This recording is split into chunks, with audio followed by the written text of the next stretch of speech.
and Ben Edwards.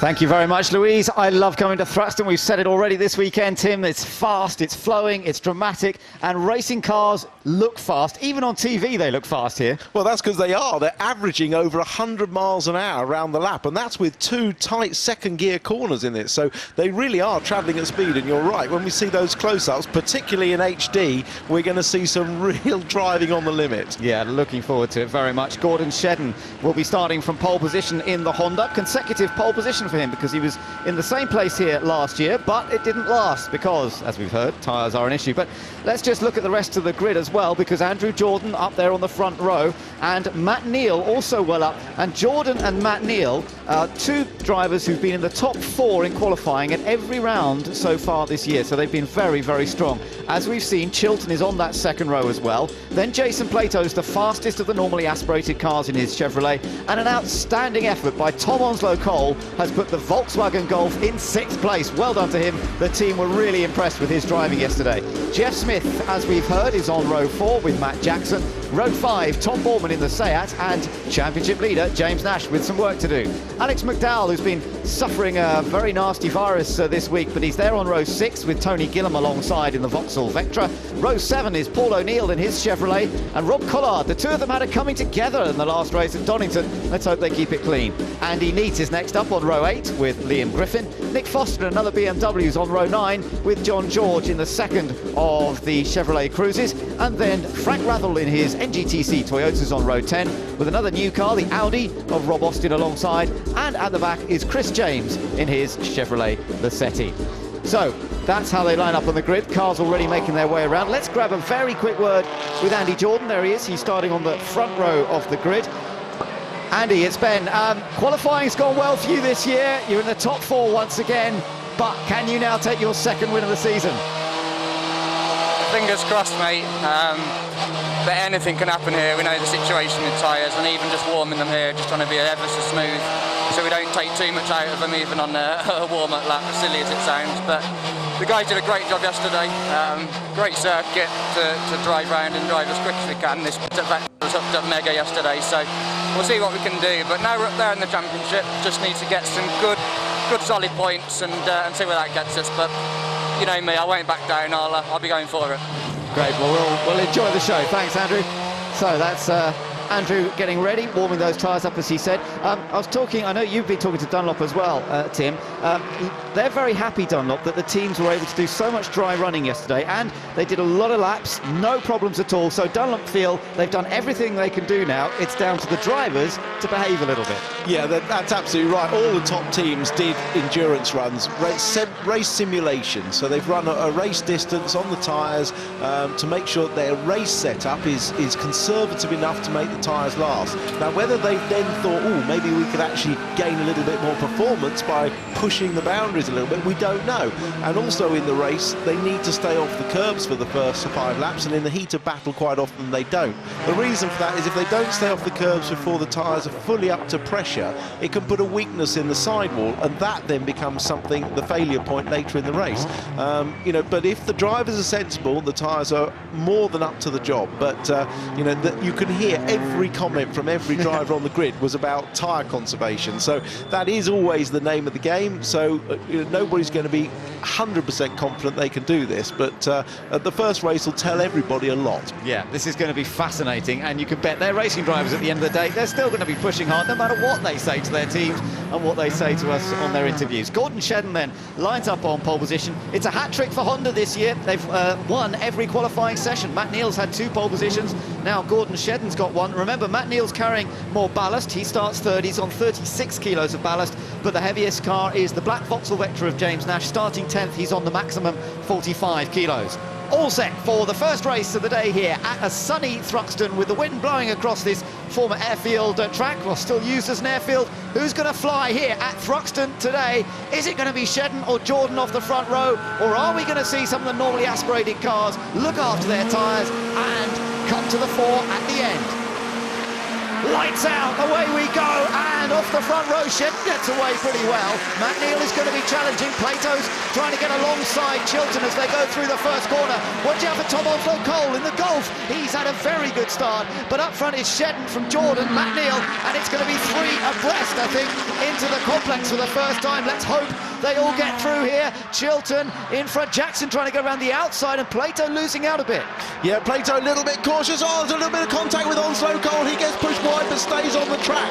A very even start by everybody at the front. Yeah. Unfortunately, all through the complex first time round. Gordon Shedden certainly putting the hammer down straight away. He's already opened up a little bit of a gap over Andrew Jordan as we watch the whole field. There's the Golf of Tom Onslow-Cole under pressure from championship leader James Nash. Jeff Smith behind him in the second Pertec card obviously didn't get off the line so well. No, not so well for Jeff, but certainly at the front it was all very even, and Shedden will be very pleased to have got the start away for... Oh, oversteering through Church on the first lap. Did you see the black lines left by the back of that Honda? Exciting stuff as they get down to the fastest section of track, climbing up the hill. Shedden with the advantage. It's Honda's first and third, split by the Pertec Vauxhall of Andrew Jordan. Then it's Tom Chilton. He's running in 4th place in the Ford. 5th place, another Ford, that of Matt Jackson. Battles further down the field. You've got Frank Rathel in the distinctive orange and black NGTC Toyota. But as they come across the line, it's Shedden with a lead of just under a second from Jordan, Neal and Chilton. As I say, Jackson up there, but Jordan coming under pressure now from Matt Neal, and he loves the tight approach into the complex, but he's not got the space there. No, Jordan braked very late, missed the first apex, but managed to hold on to the position, and through the first corner and through the complex I noticed not one of the drivers went over the chicane curbs either, apart from the BMWs, who aren't as hard on their tyres anyway, so they can probably get away with it. Are they behaving then? They're actually yeah, doing what they were asked. So far, not a single one hit the curbs at the chicane. Impressive. Good stuff through the right-hander at Goodwood. And look at the cars bouncing and bobbling at high speed, cornering at 110, 120 miles an hour, building it up to more than that 130 maybe on the approach to Church Corner. A little lift and Andy Neat's off. Andy Neat, has he made contact or has he got away with it? I think there's somebody else off as well, so there might have been an incident between 2 cars. We'll try and catch that later, but up front, Gordon Shedden, where he was last year, Tim, leading this race. He's been in this situation 3 times in the past and had punctures. Let's watch through the chicane. They normally go over that curb like Chilton. Chilton, Jackson and Plato all went over the curb. The front 2 didn't. But they didn't sort of bang it. There is a way of going over the curb that sometimes doesn't look quite so bad as others. The Golf, by the way, is running in 8th place. Behind him is James Nash in 9th. Jeff Smith is in 10th. Collard is in 11th place. Another home track visit here for Rob Collard. This Thruxton circuit, very much his home track, but he's got a bit of work to do as we go back up with the leaders. On board with Andrew Jordan. He's in 2nd, looking back at Matt Neal in 3rd, and Tom Chilton's close behind. Yeah, Chilton's very close. His group are all sort of ganging up a little bit behind Jordan, but I do think Jordan's just keeping his powder dry at the moment. He's just being cautious. He's doing enough just to stay in front of Matt Neal and hold on to this 2nd place, keep the points. Shedden, as we saw last year, streaked away and then had problems at the end of the race, but Jordan is just driving very, very neatly at the moment. Jordan's carrying 18 kilos of ballast. Matt Neal's got 36 kilos. Now, this is the onboard view. Great view. Left foot braking. Now he's out of Church Corner, up onto the straight as he comes towards the chicane. Yeah, but he was actually just controlling the attitude of the car all the way through the corner with his left foot just dragging on the brake. Now he's braking for the chicane with his left foot off the throttle completely, down through the gears. Look at the modulation on the brake pedal. An awful lot of feel and control going into that. Yeah, absolutely fascinating view of Andrew Jordan at work as he's there in 2nd place in the blue, yellow and orange car. Through they come then, 3 laps completed. We're on to lap 4 now out of 16.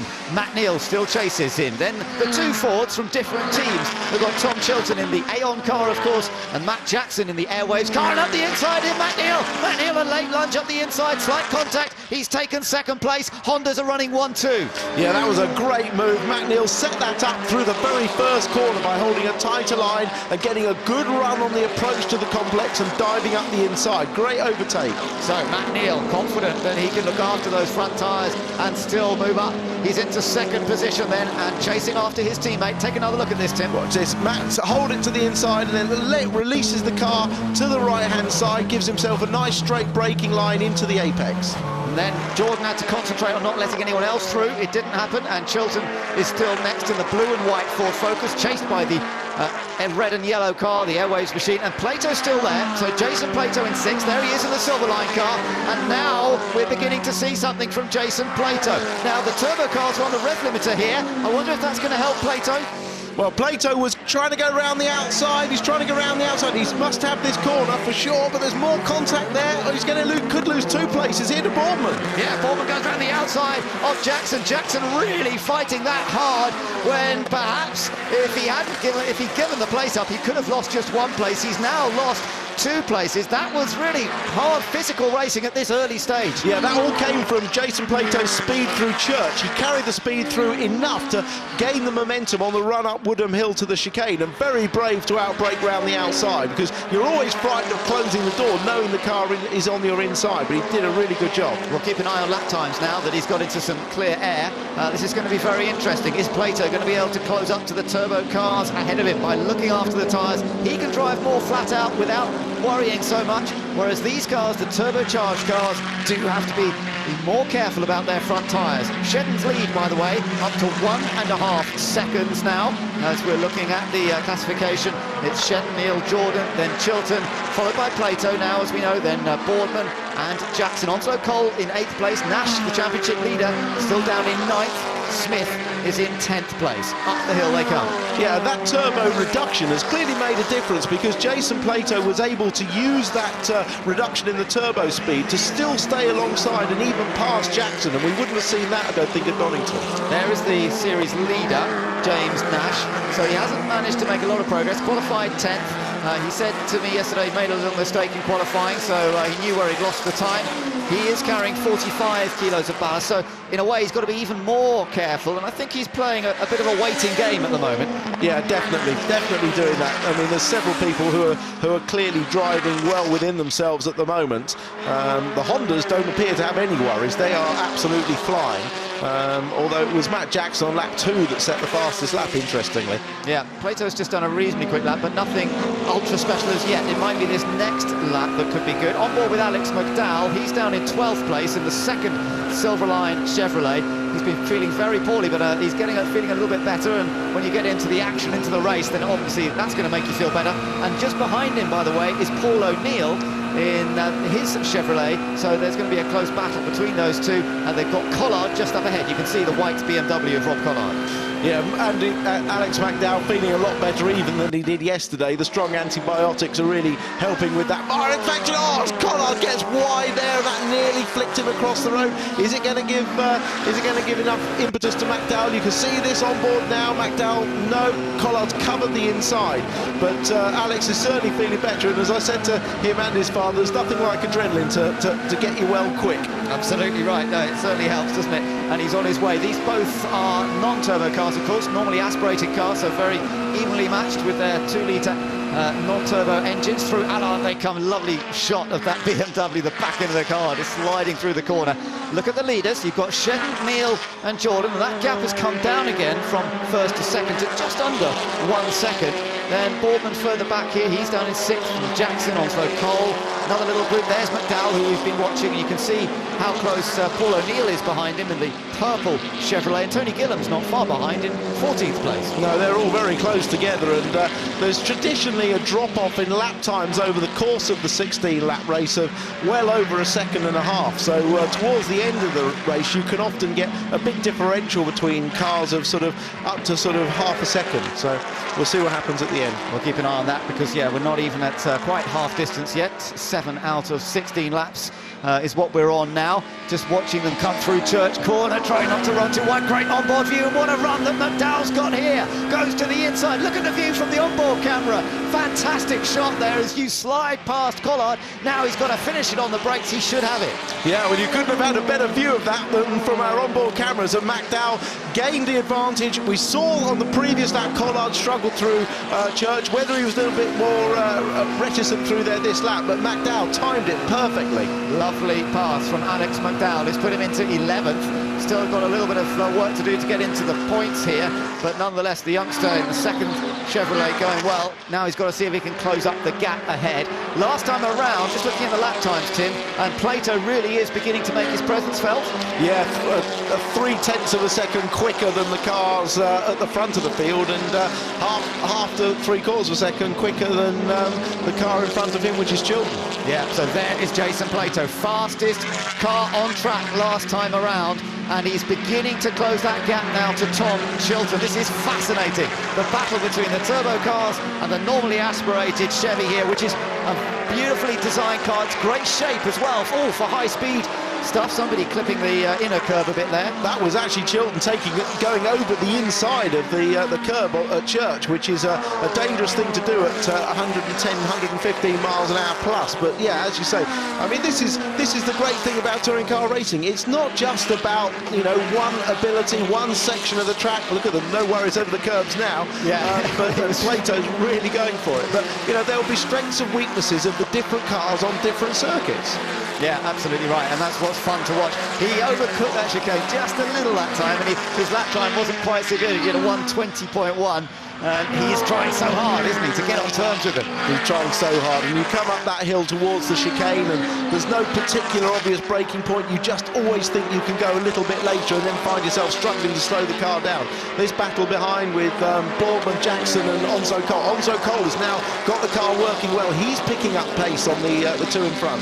Yeah, that's the red and black VW Golf, the AMD Miltech car. What a surge in form this has been from them this weekend, because this car, relatively undeveloped, a small team, and yet he qualified 6th, and he's right in the mix here. Yeah, I mean, Tom Onzo Cole has brought to this team exactly what they needed. He's got the knowledge of what a good car feels like. So he can say with conviction when something doesn't feel right on the car to change it and make it better. And he's developed that car. I mean, Lehman have developed the engines and he's pushed them to obviously get good power, and they've done that. But he's really improved the handling of the car. And he's also mega here at Thruxton. He's had a couple of wins here in the past when he was driving for Vauxhall. Look at Jackson almost pushing Boardman as they come up towards the chicane and through it. It's Seat, Ford and VW. Lovely to see the mix of manufacturers in the British Touring Car Championship, and all fighting hard. And behind them still is championship leader James Nash. Can't quite get on terms, or is he just still looking after those tyres? Onslow Cole, you can see, is really attacking in the third of those three. Yeah, remember James Nash is carrying maximum ballast as championship leader. He had to do that in qualifying and this first race. Oh, was that Onslow Cole going around the outside? He's poked his nose in. Jackson's given him room, and he'll have the inside for the final part of the complex. But that was a genuine challenge by Onslow Cole now. And look how it's allowed the Vauxhall to catch them. It's going to become a three-way fight here. Golf going to the outside here, but Jackson's got the best line through the left-hander at Noble. Now they'll turn right through the countryside, just a faint lift off the throttle, maybe a dab of left foot on the brakes, and Nash is right with them. Yeah, it's coming very close, but Nash, I was going to say, with that 45 kilos, he's got the heaviest car on the grid of the front-running cars, and therefore must be extra careful with his tyres. Up front, Shetton still leads this race. He's got a 1.1 second advantage over his teammate Matt Neal. Plato put in a better lap that time, although it was matched pretty much by the Hondas that are leading. So there's not much difference, and Plato hasn't been able to get on terms with them anymore. In the background, I can see Collard and O'Neill are battling coming up the hill. Let's hope that all stays nice and clean after their problems at Donington last time.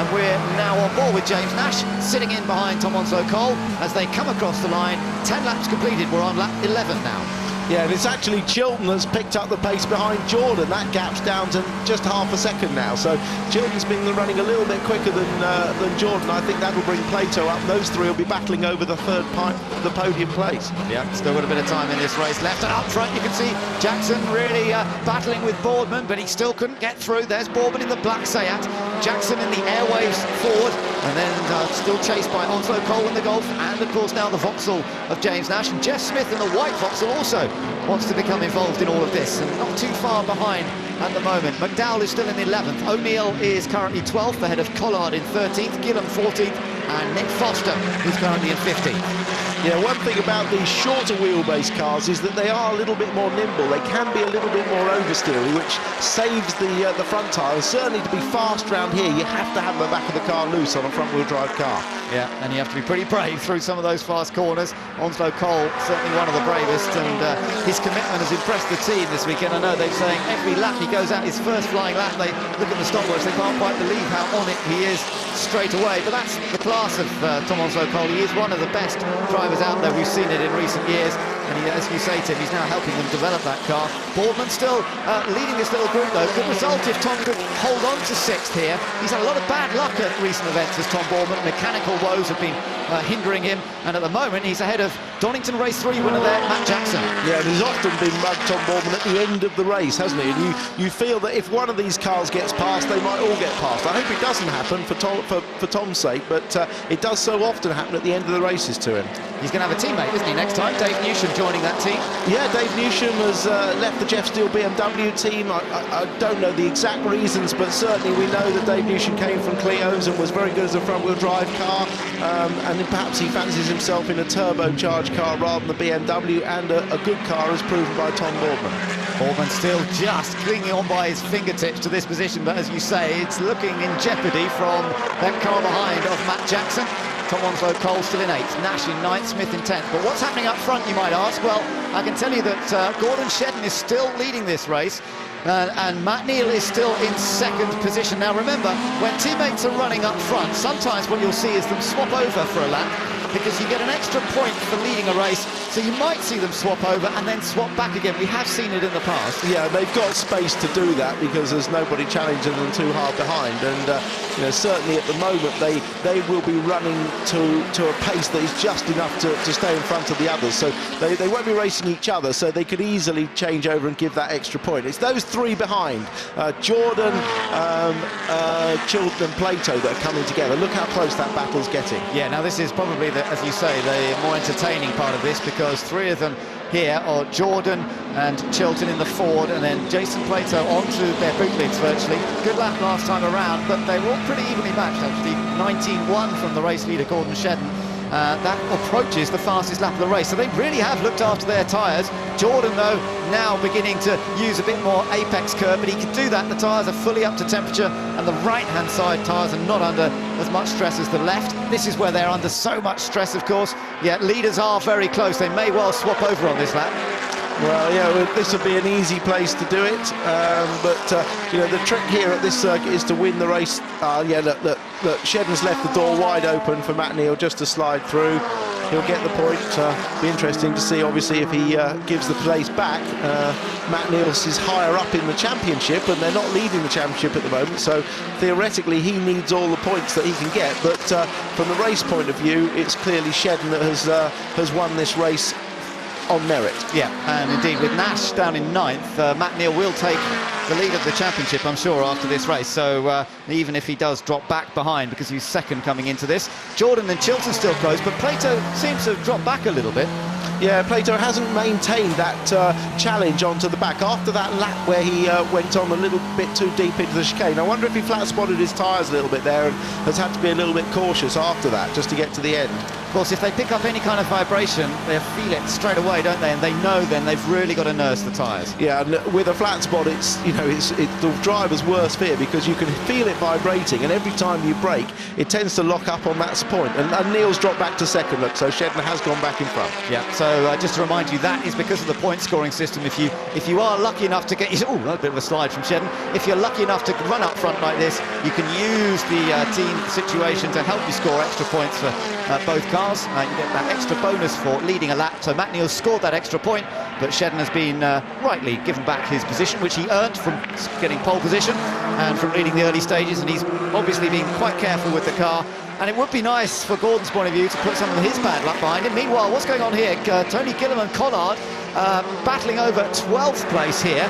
Collard just ahead of Gillam, and then O'Neill is in there as well. Plato's off. He's hit the barrier at the chicane. Now that must be a lock-up from the left front. He's gone straight on. You can see the damage on the left front. I did suspect he might have had a problem with the tyre, but he's obviously locked up. Maybe unless there's been any contact, I'm suspecting that he may have had a flat spot and then locked up the tyre and gone straight on. But we didn't think he was close enough to have contact. Well, what a surprise. Yeah. The last one we expected to have a problem was Jason Plato, and he is out of this race after a miserable time at Donington last time. His weekend has not started at all well here at Thruxton. Oh, and look at the damage. Not as bad as when he rolled it at Donington, but nonetheless, it's taken a pretty heavy hit in the front corner. No, surely if he turned that on his roof, the writing would be actually in the right way up. But not that we wish the boys at RML any more work, but well, we need to see what actually happened before we judge it. But my suspicion is that the tyre went because he flat spotted it perhaps earlier, or perhaps in seeking to get maximum performance from the car, they weren't as conservative with the setup as Andrew Jordan goes very deep there. Perhaps they weren't as conservative as the turbocharged car was, because they were thinking they were going to have an advantage here. It's always possible, of course, it is possible. Just going back to Donington, you know, he had that puncture at Donington. I did check with Dunlop. It was actually just a puncture. There was a flint or a stone or something. It was really bad luck. It wasn't due to trying to be too aggressive on setup. It was just sheer bad luck. But here we don't know the story yet. I don't think we're going to see a replay because we didn't have the camera just there, so we'll have to wait until we can talk to Jason later. Hondas are through though, 1-2, and they're looking mighty, mighty impressive. We're on the final lap, Tim, and these two Hondas, you know, they have won at least one race at every event we've been to so far this year. They are looking like the dominant team here. Yeah, I think that was our feeling at the beginning of the season, wasn't it? They may not have got all the points from Brands, but they certainly look the fastest cars, and they have been quick at all circuits. Brands Indy, a tight, twisty circuit. Donington, a fast-flowing circuit. This, an even faster circuit. So the Honda looks to be the dominant chassis engine combination and driver combination at the moment. It's Jordan in a very secure third place now. It's been a very nice team performance by Honda Racing. Yeah, Gordon Shedden heads them up towards the chicane for the final time, and he is going to come through to take his 16th career win at a venue where he's led several times in the past, only to lose it due to puncture. Shedden holds on to take victory. It's the third win for Honda Racing this year, and he's followed home by his teammate. What a perfect result for Honda Racing. Third place goes to Andrew Jordan, who maintains his championship challenge with useful points there. Tom Chilton is in fourth place. Tom Boorman held on to fifth. Good drive that by Boorman, who was under pressure throughout from Matt Jackson. Tom Onslow-Cole finishes seventh in the AMD Miltech Golf. Then James Nash survived to finish eighth. Jeff Smith was ninth. And Alex McDowell inherited 10th after his teammate Jason Plato went off at the chicane. We're not quite sure what caused it yet. We'll hopefully find out pretty soon. Tony Gillam just outside the points in 11th place. Collard finished in 12th in the end. But Gordon Shedden, race winner here at Thruxton, and he has won here in the past. It is his second ever victory, but it could have been so many more if he hadn't had punctures in the past. He must have been nervous until the checkered flag came out, because so many times he'd been leading races here only for a tyre to let go. Jason making the march down the pit lane and doesn't look too happy at all. We'll try and grab a word with him in a minute when we can to find out what happened there, because we weren't able to spot exactly what occurred. But the big story is, of course, the double race winner from Brands Hatch, who had a miserable time last time at Donington, and is continuing that poor fortune, if you like, by not finishing this first race of the day. And by that, it means he'll start race 2 from the very back, and he's got even more work to do as we go through the remaining 2 races. So Jason Plato, bad start for his day, but for Shedden and Matt Neal, it's been a perfect start to theirs. Wonderful scenes up on the banking. The spectator banking's been really popular today. Lovely to see people pouring in from about 7:30, 8 o'clock this morning, and it's a great spot to watch motorsport up on the outside there at the complex, at the chicane, and these guys all having a fantastic time, really soaking up the atmosphere of British touring cars at its best. 2 more of those races still to come, plus all the other action from the support races. Let's confirm the result here then. Gordon Shedden taking the victory by just 0.2 of a second, but it was a controlled win over his teammate Matt Neal. Andrew Jordan was third in the Vauxhall. Tom Chilton, a solid fourth. You know, Tom's not getting the race wins, but he's scoring consistently this year. Tom Bournemouth fought off Matt Jackson and Tom Onslow Cole to hold on to fifth. James Nash finished eighth in the ballasted Vauxhall. Jeff Smith in the points again, impressive in his first season. And Alex McDowell finished in 10th. 11th was Tony Gillam, Rob Collard right behind, and then Paul O'Neill. Liam Griffin, another finish for him. Nick Foster, then Andy Neate, who recovered from an incident earlier. John George finished 17th. Chris James was a lap down, but Jason Plato and Frank Rathel both failed to finish. Now, let's see what it's done in terms of the championship. The series was being led by James Nash, not any longer. He's down to second place as Matt Neal takes over the lead, but Matt Jackson and Andrew Jordan both very much still close behind. Gordon Shedden fifth, but Jason Plato's been pushed back down another position. He's down into sixth place now on 43 points. Tom Chilton, 40 points, so he's still close to Plato. Then there's a bit of a gap from them to Paul O'Neill in 8th place, Alex McDowell in 9th position, and Rob Collard in the WSR BMW down in 10th. In the Teams Championship, Honda Racing, well, you know, you've just had a 1-2 finish, so what would you expect? But that they are on top of the points there. Triple Eight Racing with Collins are in second place. They're looking after James Nash, of course, and Tony Gillam. Pertec Racing, Andrew Jordan's team, third. Silverline Chevrolet down in fourth, though, and well, with another result like that for Jason Plato, it's really looking very difficult for the defending champion at the moment to try and get his campaign back on track. Chevrolet only 1 point ahead there of Airwaves Racing. Team Aon not far behind as well. So lots to look for, and Jason Plato has got to pick his season back up. And the Manufacturers' Championship, Honda ahead of Chevrolet. So they've managed to open that lead a little bit more with Arena Ford in third place. Let's go down to the pits. Louise is with Jason. Jason, talk us through what happened there, because we didn't actually see it on camera. Puncher. I'm driving above the limit of the car, above the limit of everything, just to stay with the stupid turbos. It's a joke. It's a joke. An absolute joke. Thanks, Jason. And into the winner's position comes Gordon Shedden. A much relieved Gordon Shedden, I'm sure, after the bad luck he's had in situations like this before at Thruxton. Leading the race, but now leading the race past the checkered flag for an invaluable victory and a terrific performance. 1-2 for Honda as well. Matt Neal will be following him into the second place position, but our race winner here at Thruxton, first of 3 races today, Gordon Shedden.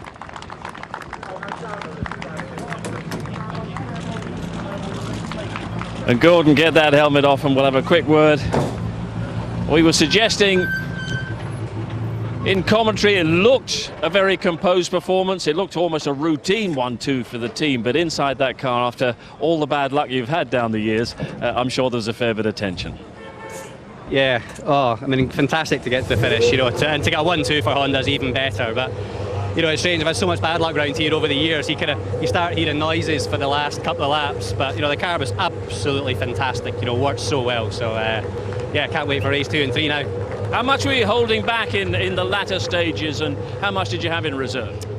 Yeah, I mean, I had a fairly comfortable gap quite early on, so it was just a question of managing the tyre and managing the car and just making sure that, you know, everything hung together and we didn't put too much stress on it. So yeah, fantastic. And the tyres performed absolutely perfectly? Yeah, it was great. You know, obviously, you know, we're taking Dunlop's advice to making these tyres last round here. It's notoriously hard on tyres, but you know, we've done everything by the book and it's paid dividends. When you say you did everything by the book, what exactly do you have to do to make these tyres last and survive? I know, it's, there are 2 issues. One is low pressure and too much camber. Obviously, as a driver, you want quite a bit of camber because it makes the car feel, you know, right up in its tiptoes. But it's a bit of a marathon rather than a sprint. And the other thing is curb. Team performance, Matt Neal.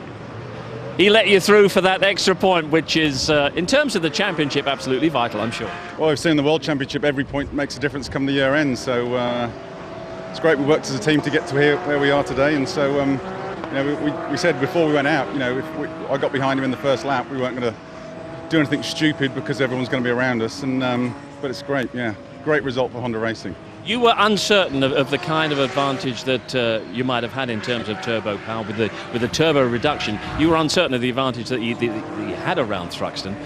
You're reassured now, I'm sure. Advantage or disadvantage? But well, the Civic was a great handling car here last year, as was the Vectra. So you know, it's great that we can continue and we can, you know, it's the Vectra and the Civic that's the cars here to beat again this weekend. But you know, we're doing about the same times as we were last year, so there's parity in that respect. We've heard briefly from a very animated Jason Plato who went off with a puncture. He went off at the chicane, saying that he was pushing the car far too much beyond its limits. Well, I think if you look at our qualifying times, they're no quicker than Giovanardi did 4 years ago in the Vectra, and our race times are no quicker than we did last year, so maybe someone's got the wrong end of the stick. All smiles at Honda, that's for sure. Congratulations, Gordon. Matt, thanks very much. Let's go to Louise, who's got third place, Andrew Jordan. Yeah, and a very happy Andrew Jordan as well. And rightly so, that's a good result for you, isn't it? That's a good solid result, that is. I could see Gordon was going off pretty quick, but I thought we'll just do our own thing and see where that gets us. But Matt was very strong, so I was in two minds whether to let him past anyway and just try and go with him. But he did a good old Matt Neal move and just got me there. So I knew it was coming at some point really. But you know, we're an independent going up against a much bigger team. So if that means we get third rather than second, we're still first independent. And the last lap there was such a vibration. It was like I was going down the shops through church. I was so slow. Luckily Tom had dropped back a bit and he wasn't right on my rear bumper, but I could just take it nice and steady and look after it. But really good. Where did that vibration come from? Were you aware as you sort of flat spotted it earlier on, or just running over those curbs? No, I think it was just wear in the end. You know, Dunlop obviously put a very good tyre together, and it's down to us to look after it and optimise the performance out of it. And we didn't have the performance of the Hondas. They're very, very strong in a straight line compared to us. But I'm not going to start moaning about it. That's a good result. How much of a concern is that? I mean, those Hondas are quick. Are they going to drive away all day? I don't know. It looked, you know, I was sat there quite comfortable because it looked like they were using up their front tyres a fair bit. But I was sat there thinking, oh, they'll probably have a punch in it, but they didn't. So, but no, they are very. You know, Matt was pulling on a lot in a straight line to us. But we've got what we've got, so we'll work our hardest with it and see where that gets us in the next race. But great result for all the guys at Bertec Racing. Well done. Cheers. Well done to you. We're going to head off for a short break now, but we will be back with the Porsche Carrera Cup in just a few minutes.